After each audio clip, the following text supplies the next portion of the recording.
ನನಗೊಂದು ಸಿನಿಮಾ ಇಷ್ಟ ಆಗಿದೆ ಅನ್ನೋದಕ್ಕೆ ಇದೇ ಉದಾಹರಣೆ. ನನ್ನ ಸಿನಿಮಾದಿಂದ ಆಚೆ ಬಂದರೂ ನನಗೆ ಪಾತ್ರಗಳು ನೆನಪಿದೆ, ಆ ಸೌಂಡ್ ನನಗೆ ಇನ್ನೂ ಮತ್ತೆ ಮತ್ತೆ ಕೇಳಬೇಕು ಅನ್ನಿಸ್ತಿದೆ, ಅದು ನನ್ನ ತಲೆಯಲ್ಲಿ ಓಡ್ತಾ ಇದೆ ಲೂಪಲ್ಲಿ ಅಂತಂದರೆ ಆ ಸಿನಿಮಾ ಚೆನ್ನಾಗಿದೆ ಅಂತ ಅರ್ಥ. ಪೀಟರ್ ಕತೆ ಆಯ್ಕೆ ಮಾಡ್ಕೊಂಡಿದ್ದು, ಈ ತಂಡ ಕಟ್ಟಿದ್ದು ಆ್ಯಂಡ್ ಅಷ್ಟು ಮೆಚೂರ್ಡ್ ಆಗಿ ಪ್ರೆಸೆಂಟ್ ಮಾಡೋಕ್ಕೆ ಹೇಗಾಯಿತು ಅಂತ. ಸಿನಿಮಾದಿಂದ ಹೊರಗಡೆ ಬರ್ಬೇಕಾದ್ರೆ ಎಲ್ಲರೂ ಆ ಪಾತ್ರಗಳನ್ನ ಮಾತ್ರ ನೆನ್ಪಿಟ್ಕೋತಾರೆ, ಆ ನಟರನ್ನ ನೆನ್ಪಿಟ್ಕೊಳ್ಳಲ್ಲ ಅಂತ.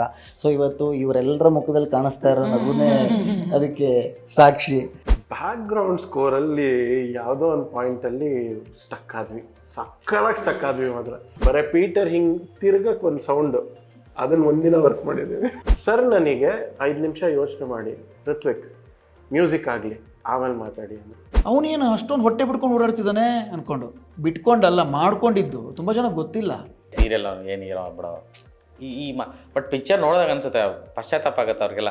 ಫಾರ್ ದಿಸ್ ಆಪರ್ಚುನಿಟಿ ಇದು ಸಿಕ್ಕಿದ್ರೆ ಸಾಕು, ಐ ಕ್ಯಾನ್ ಪ್ರೂವ್ ಅಂತದೊಂದು ಸಿನಿಮಾ ಇರುತ್ತಲ್ಲ. So Peter is one among them. ಏನು ಕ್ಯಾಮ್ರಾ ಮುಂದೆನೇ ಇಲ್ಲ, ಫಸ್ಟ್ ಡೇ ಕ್ಲೈಮ್ಯಾಕ್ಸ್ ಸಚ್ಚ ಏನಿಲ್ಲ, ನನ್ನ ಮೈಂಡಲ್ಲಿ ಏನಿಲ್ಲ. ಈ ಥರ ಅಂಕಲ್ ನಿಮ್ಮ ಊರಲ್ಲಿ ಈ ಥರ ಮಳೆ ಬರ್ತದೆ, ಶೂಟಿಂಗಿಗೆ ಇದೆಲ್ಲ ಆಗ್ತಿದೆಯಲ್ಲ, ಏನು ಪ್ರಾಬ್ಲಮ್ಮು ಅಂತ. ನೀವು ಅಲ್ಲಿ ಗ್ರಾಮ ದೇವತೆ ಪೂಜೆ ಮಾಡಿಸಿದ್ರಾ ಅಂತ ಶೂಟ್ ಮಾಡೋತ್ತಿಗೆ? ಇಲ್ಲಲ್ಲ ನನಗೆ ಗೊತ್ತಿಲ್ಲ ಇಲ್ಲ ಅಂತ. ಅಲ್ಲೊಂದು ಗ್ರಾಮ ದೇವತೆ ಇದೆ, ಅಲ್ಲಿ ಹೋಗ್ಬಿಟ್ಟು ನೀವೊಂದು ಪೂಜೆ ಮಾಡ್ಕೊಳ್ಳಿ. ಆ ಕಣ್ಣು ಲೆನ್ಸ್ ಅಲ್ಲ ನಿಜ, ನಾನು ನೋಡೇ ಇಲ್ಲ ಈ ಥರ. ಸೊ ನಿಮ್ಮನ್ನ ನಾವೆಲ್ಲ ಇಂಟರ್ವ್ಯೂ ಮಾಡಿ ತುಂಬಾ ಖುಷಿ ಆಗ್ತದೆ. ಏನು ಕೇಳಲೇ ಇಲ್ಲ.